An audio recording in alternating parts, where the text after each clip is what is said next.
এই হচ্ছে আমার বাবার বাড়ি। আর গ্রামের পরিবেশ কতটা ঠান্ডা তাহলে বুঝতেই পারছো।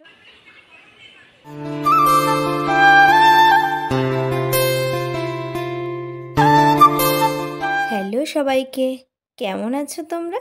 আশা করছি সবাই অনেক ভালো আছো, সুস্থ আছো।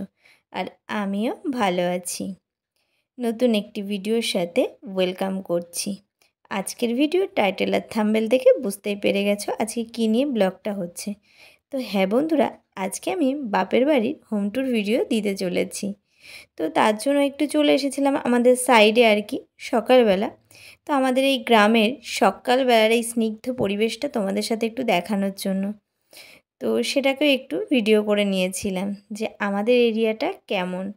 পুরোটাই ভেবেছি আজকে গ্রাম থেকে একেবারে আমার বাড়ি পর্যন্ত পুরোটাই তোমাদের সাথে আজকে শেয়ার করব। আর বন্ধুরা, কে কে গ্রামে থাকতে ভালোবাসো অবশ্যই কমেন্টে জানিও। আমি কিন্তু ভীষণ ভালোবাসি, যেহেতু আমি গ্রামের মেয়ে। তো তার জন্য ভেবেছি যে এই এরিয়াটা তোমাদেরকে আজকে দেখাবো। ভালো লাগলে অবশ্যই কমেন্ট করো। আর পুরো ভিডিওটা দেখো, তাহলেই কিন্তু তোমাদের বেশি ভালো লাগবে। তো চলো, এখানে আগের দিন একটু এসেছিলাম। তো ভিডিওটা আগের দিন কেন বলছি, মানে সকালে এসেছিলাম, একটু শ্যুট করে নিয়ে গেছিলাম। আর এই হচ্ছে বাপের বাড়ি, মানে বাবার বাড়ি আর কি আমার। আর এইটা হচ্ছে আমাদের রাধা গোবিন্দ মন্দির। আর এই হচ্ছে অশ্বত্থ গাছ, যেটা আমাদের সারা জীবনের একটা ছায়া। তো এখানে আমরা কিন্তু ছোটোবেলার থেকেই মানে এই গাছের তলা থেকেই বড় হয়েছি বলতেই পারো। আর এই রাধা গোবিন্দ মন্দির আমার যেন ভীষণ একটা প্রিয় জায়গা। তো এই মন্দিরটা কিন্তু বিয়ের আগে আমি ধোয়া পরিষ্কার সব কিছু কিন্তু আমি করতাম। এখানে দুদিন আগে অষ্টম প্রহর হলো। তো প্যান্ডেলগুলো, মানে বাঁশগুলো এইমাত্র খুলে নিয়ে গেল, তারপরেই আমি ভিডিওটা করছি। তো এদিকেও দেখো কিন্তু বড় বড় বাগান, এটা বাঁশ বাগান। আর ওই সাইডে আছে বড় বড় আম বাগান। তো এই জায়গাটা যেহেতু বারোয়ারির জায়গা, ওই জন্য এই জায়গাটা কিন্তু এরকম খোলামেলাই থাকে। শুধু যখন মানে অষ্টম প্রহর হয় তখনই একটু প্যান্ডেল করে ঘেরা হয়। তাছাড়া এই মন্দিরটাকে কিন্তু আমাদের বাড়ির থেকে সবাই পরিষ্কার মানে করে থাকে। সন্ধ্যা পুজো দেয়া কিন্তু আমার মাই করে। আর এই দেখো, এখানটা হচ্ছে আমার, মানে এইটা আমার বাপের বাড়ির পিছন সাইডটা। পুরোটাই ঘুরে দেখাচ্ছি আর কি কেমন আর কি। আর এই দেখো যে এই ট্যাঙ্কিটা দেখছো, এই পর্যন্ত আমাদের আগে জায়গা ছিল। তো যাই হোক, একটু মাপার ভুলে বাবা পাঁচিল দিয়েছে বলে একটু ছেড়ে দিয়েছে। তো ভিতর দিকটা ঢুকিয়ে দিয়েছে আর কি। মানে আমাদের বাড়িটা অনেকটা পুরনোই বলতে পারো, কিন্তু প্লাস্টারটা নতুন হচ্ছে। আর এই দেখো, এই সাইড দিয়ে চলে গেল যে রাস্তাটা, এদিক দিয়েও যাওয়া যায়। আবার তোমাদেরকে আরেকটু ঘুরে দেখালে দেখতে পাবে, মানে দুই দিকেই কিন্তু রাস্তা আছে। তো এই দেখো, এই দিকটা ঘুরেছি, এটা দিয়ে কিন্তু মেন বাজারের রাস্তায় যাওয়া যায়। আর এই একটা কাকা আমাদের দুধের ব্যবসা করে, দুধ নিয়ে বাড়ি আসছে। এই যে সামনে বাড়ির গেটটা দেখতে পাচ্ছ, এই বাড়ির গেট, মানে এই বাড়ির আর কি। তো তোমাদেরকে মন্দিরটা ভালো করে ঘুরে দেখালাম। এই মন্দিরে কিন্তু অনেক পুরনো স্মৃতি জমে রয়েছে। তো এখন আমরা ধীরে ধীরে কিন্তু চলে যাব, মানে আমাদের বাড়ির সামনের গেট দিয়ে ভিতরের দিকে। এই দেখো পুরোটাই, মানে পুরোটাই তোমাদেরকে ঘুরে দেখাচ্ছি। আর বাড়ি দেখে বুঝতে পারছো, মানে নতুন এই পাঁচিল টাচিলগুলো বাবা একেবারে নতুন দিয়েছে। আর বাড়িটা মানে ছাদ দেওয়া ছিল, তো মিনিমাম 6-7 বছর হয়ে গেল। তো মোটামুটি এখন ভিতরটা প্লাস্টার করছে, এখনও দেখো বাইরে কিন্তু বাকি আছে। কেন বলো তো, আমার বাবা হচ্ছে দিনমজুর, মানে রাজমিস্ত্রি কাজ করে। তো খুবই মানে একা হাতে খেটে যেটুকু হয়, ভাইও একটা নর্মাল কাজ করে। এত বড় সংসারে সমস্তটা চালিয়ে নিয়েই কিন্তু মানে এইটুকু করেছে বলতেই পারো তোমরা। আর চলো বাড়ির ভিতরটা দেখাই। এই দেখো, বাঁ সাইডে একটা বড় সুন্দর, মানে বেরোনোর সময় ডান দিক আর ঢোকার সময় বাঁ দিকে একটা বড়সড় মন্দির করেছে। সেটাও মায়ের স্বপ্ন আছে একটু স্টাইলস লাগিয়ে সুন্দর করার, ওই জন্য ওইভাবে রেখেছে। আর এই পাশে একটা বড় করে রান্নাঘর করে দিয়েছে, যেটা ইট দিয়ে গাঁথা, উপরের টালি।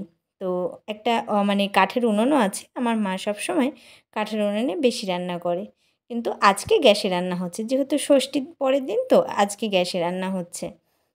আর ঠিক ওই সাইডটা করে দেখো একটু জায়গা রয়েছে, সেখানে একেবারে পাঁচিলের সাথে কল, এমনি যে ট্যাপ কল, মানে সব কিছু এখানে বসানো রয়েছে। তারপরে এই যে ভিতর দিয়ে কিন্তু আমরা ঢুকে যাব। তো এদিকটাও পাঁচিল, আর সামনেটা একটা চৌকো উঠোন করা আছে। আর গ্রামের পরিবেশে কিন্তু এরকমভাবে সব ছড়ানো ছিটানোই থাকে। তবে আমাদের কিন্তু মানে ধান চালের ব্যবসা, গরু টরু এসব কোনো দিনই ছিল না। আমি দেখিনি, আর ছিলও না, আর হয়তো থাকবেও না। আর এখানে দেখো মামি হচ্ছে মানে ভাইপো মানে বোনের ছেলে আর ভাইয়ের ছেলের কিন্তু খাইয়ে দিচ্ছে, কারণ এখন সকালের টাইম আর কি। পরোটা এনেছিলাম, খাওয়ার পরেও যে রান্নাটা হয়ে গেছে ওদেরকে আগে খাইয়ে দিচ্ছে। আর সব বাচ্চাদেরই একটা জিনিস এখন লক্ষ্য করবে যে মোবাইল ছাড়া কিন্তু কেউ খেতে চায় না। দেখো মানে বোনের ছেলে ভাইয়ের ছেলে দুইজনে একটা মোবাইল হাতে নিয়ে নিয়েছে। এটা হচ্ছে মায়ের ডাইনিং স্পেস, আর এইটা হচ্ছে মায়ের বেডরুম। বেডরুমটা অনেক বড়সড়। শুধুমাত্র এখন ঘরের মধ্যেগুলোই প্লাস্টার করা হয়েছে, এখনও কারেন্টের কাজ বাকি, রং চং মানে অনেক কিছুই বাকি। তো এই দুইজন মিলে অল্প অল্প করে কাজ করে আর অল্প অল্প করে ঘরটাকে ঠিক করে, মানে নিজের স্বপ্নের মতো আর কি আস্তে আস্তে গুছিয়ে নেওয়ার চেষ্টা করে। তো যাই হোক, এই দেখো এখানে মনা শুয়ে রয়েছে, মানে রিশু শুয়ে রয়েছে। আর রিশুকে সবাই কিন্তু বেশিরভাগ আমার বাপের বাড়িতে তোমাদের দাদাভাই ওকে মনা বলেই ডাকে। আমি বেশিরভাগ রিশু বলে ডাকি, স্কুলের সবাই রিশু বলে ডাকে। তো এই পাশে মার একটা মানে আলনা রয়েছে, বেশ বক্স আলনা, একটা খাট, একটা আলমারি, একটা ওয়ার্ড্রপ। এই হচ্ছে আমার মায়ের ঘর। আর এইটা হচ্ছে আমার ভাইয়ের ঘর। এই সাইডে একটা আলমারি রেখেছে, এই যে বেড। আর মাসি এ দেখো শুয়ে পড়েছে, ওর হচ্ছে দাঁতে ব্যথা করছে, ওই জন্য ও সকালবেলা কিছু খায়নি, শুয়ে রয়েছে। তো এটা হচ্ছে ভাইয়ের রুম। তো এখনও যেহেতু লাইটের কাজগুলো ভালো করে করা হয়নি, ওই জন্য লাইটগুলো অতটা জোর নেই। তবুও ভাবলাম যে আমি বাপের বাড়িতে রয়েছি, যাক ছোট্টখাট্টো একটা হোম ট্যুরের ভিডিও দিয়ে দিই আমাদের গ্রামের বাড়িটা কেমন। আর ঠিক ডাইনিং হল মানে নিচটায় আর কি, সিঁড়ির নিচটায় কিন্তু একটা রান্নাঘর করে নিয়েছে। তো এটাকেও পুরো কমপ্লিট বলতেই পারো, কিন্তু এখনও মিটকেচগুলো বানানো হয়নি। সিঁড়ির তলাটায় অনেক জায়গা আমাদের, তো সেই জন্য সিঁড়ির তলাটাকে মা কিন্তু রান্নাঘর করে নিয়েছে। রান্নাঘর বলতে আমাদের তো বাইরে রান্নাবান্না বেশি হয়, শুধুমাত্র রাত্রে যদি কিছু হয় তো তার জন্য শুধু চা করা হয়, ইন্ডাকশানে চা করা হয় বেশিরভাগ।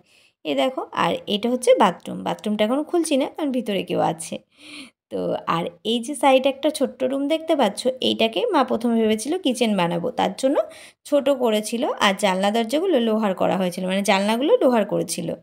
কিন্তু মানে সিঁড়ির জায়গাটা অনেকটা বড় বেরিয়েছে, ওই জন্য ওখানে করেছে। আর এখানে একটা মানে বেড রেখে দিয়েছে আর কি। আর রান্নাঘরে কিছু জিনিস এখানে রাখা আছে ফ্রিজ ট্রিজ দিয়ে। তো এইখানে ভাইপো হচ্ছে পড়াশোনা করে, মানে টিউশন করাতে আসে। তো ওই জন্য এই ঘরটা এইভাবে সেট করে দিয়েছে। তো চলো, আর এখন তোমাদেরকে আস্তে আস্তে নিয়ে যাব কিন্তু মানে উপরের দিকে, মানে সিঁড়িঘরের দিকে। আর ওই যে ঘরটা ছোট দেখলে ওটা কিন্তু আমার ওই বাড়ির মতো আর কি, ছাদটা লো ছাদ। আর এই দেখো, এই যে সিঁড়িঘর দিয়ে উপরে চলে যাচ্ছি। আর ঘরের লো ছাদটা কেন হচ্ছে সেটা তোমরা উপরে গেলে কিন্তু বুঝতে পারবে। তো এই যে টুক করে ঢুকে যাচ্ছি, কিন্তু এইটা আমার মায়ের রাধা গোবিন্দর ঘর, মানে গোপালের ঘর। আর এই গোপালের ঘরটা কিন্তু ওই মানে করা হয়েছে বলে নিচের ঘরটা কিন্তু ছাদ ছোট হয়েছে, মানে ওইটার উপর এইটা করা হয়েছে। এই দেখো আমাদের গপু বসে রয়েছে, মার মানে মার ঠাকুর সব এখানে বসে রয়েছে। এটা কিন্তু পুরোটাই ঠাকুর ঘর।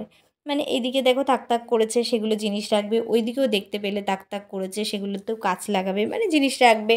হয় না স্বপ্নের মতো নিজের মতো করে নেওয়ার আর কি। তো আস্তে আস্তে মা এগুলোকে মানে বাবাও ভাই সবাই মিলে আর কি একটু একটু করে ঠিক করবে।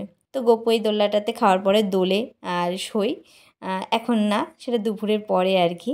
তো চলো তোমাদেরকে টুকটুক করে আমার বাপের বাড়িটা কিন্তু দেখিয়ে দিলাম। এই ছিল আমাদের হচ্ছে ঠাকুর ঘরটা। ঠাকুরঘরটা কিন্তু বেশ বড়সড় অনেকটা। তারপরে কিন্তু এই দেখো সোজা চলে যাচ্ছি মানে ছাদের দিকে। আর ছাদের সিঁড়িতেও এখনও পর্যন্ত কোনো কাজই হয়নি, মানে ফাঁকাই রয়েছে। আর এই দেখো ছাদটা আমাদের পুরোটাই খোলামেলা, এক্কেবারে খোলামেলা। তো বেশ ভালো হয়েছে। আর ছাদে কিন্তু এখনও পর্যন্ত সাইডগুলো ঘেরা হয়েছে, সামনেটা এখনও কিন্তু ঘেরা হয়নি, ওটা ডিজাইন হবে ওই জন্য। আর ওই যে সিঁড়িটাকে দেখছো ওখানে কিন্তু ওই ছাদ মানে ওই রুমের একটা ছাদ, মানে ঠাকুরঘরের ছাদ। তো সেখানে কিন্তু ট্যাঙ্কিটা লাগানো হয়েছে। আর এই টিনের ঘরটা দেখতে পাচ্ছ, এই ঘরে সব মায়ের মানে কাঠ টাঠ থাকে, যে মা জাল দেয় সেইগুলো, মানে কেনে যেগুলো সেগুলো রেখে দেয় যাতে না ভিজে যায়। আর ঠিক ছাদের উপর থেকে আমাদের পুরো পাড়ার পরিবেশটা ঠিক এরকম লাগে। দেখতেই পাচ্ছ চারিদিকে সবুজ গাছপালা, ছোট ছোট ঘরবাড়ি। এখন তো অনেক বড় বড় বাড়ি হয়েছে, আগে তো একেবারে ছোট ছোট ঘরবাড়ি ছিল। তো বেশ ভালো লাগে। আর এই অশ্বত্থ গাছটা ছোটোবেলার থেকে না আমাদের হচ্ছে কি না মানে সঙ্গী আর কি। আগে তো আমাদের এদিকে কারেন্ট ছিল না, মানে আমার বিয়ের আগের কথা বলছি, তখন কিন্তু এই গাছের তলাতেই আমরা সারাদিন বসে থাকতাম। তো চলো বন্ধুরা আরেকটা জিনিস দেখাই। এই দেখো ভাই বোনেরা খেয়ে দেয়ে ঠিক স্নান করতে ঢুকে গেছে, আর দুটো একসাথে পেলে, মানে এইটা বোনের ছেলে আর ওইটা ভাইয়ের ছেলে, দুটো একসাথে পেলে ওরা যে কী মজা করে। আর যতক্ষণ না আমার ভাইয়ের ছেলে, মানে যখন ও ভাই আসবে তখন ওর আনন্দটা বেড়ে যায়, আর লোকজন দেখলে আরও বেশি বেড়ে যায়। এই দেখো শাওয়ার ছেড়েছে, গামলায় জল নিয়েছে, দুই ভাই মানে গড়াগড়ি দিচ্ছিল। আর আমি যেহেতু হোম ট্যুর করছিলাম তো ওদেরকে দেখে এত হাসি পাচ্ছিল, মানে থামাতে পারছিলাম না। তাই তোমাদের সাথে একটু ক্যাপচার করে নিয়েছি আর দেখিয়েছি। দেখতে পাচ্ছ কতটা আনন্দ আর কতটাই করছে, মানে বাথরুমের মধ্যে জলটা বাদিয়ে দিয়ে ওরা পুরোটাই সাঁতার কাটছে বন্ধুরা। তো যাই হোক দেখো ওদের সিস্টেমটা দেখো, একবার শাওয়ার ছাড়ছে একবার বন্ধ করছে, আর ওর মা এদিকে তাড়া করছে, মানে ঠান্ডা লেগে যাবে ঠান্ডা লেগে যাবে। তো দেখতে পাচ্ছ। তো এই হচ্ছে আমার বাবার বাড়ি, আর গ্রামের পরিবেশ কতটা ঠান্ডা তাহলে বুঝতেই পারছো। আর আমরা এখানে বড় হয়েছি, তো আমাদের শহরে একটু কষ্ট হয়, তো যাই বলো না কেন আমার ভীষণ ভালো লাগে। আর এই দেখো খোলামালা। তো চলো, এখনও পুরো কমপ্লিট না, দেখে বুঝতেই পারছো বাবা একটু একটু করে, ভাই আর বাবা আস্তে আস্তে করে। তো যাই হোক, তো তোমাদের কেমন লাগলো অবশ্যই কমেন্টে জানিও, আর ভিডিওটা ভালো লাগলে লাইক কমেন্ট শেয়ার করে দিও। দেখো রোদের তাপে তাকাতেই পাচ্ছি না।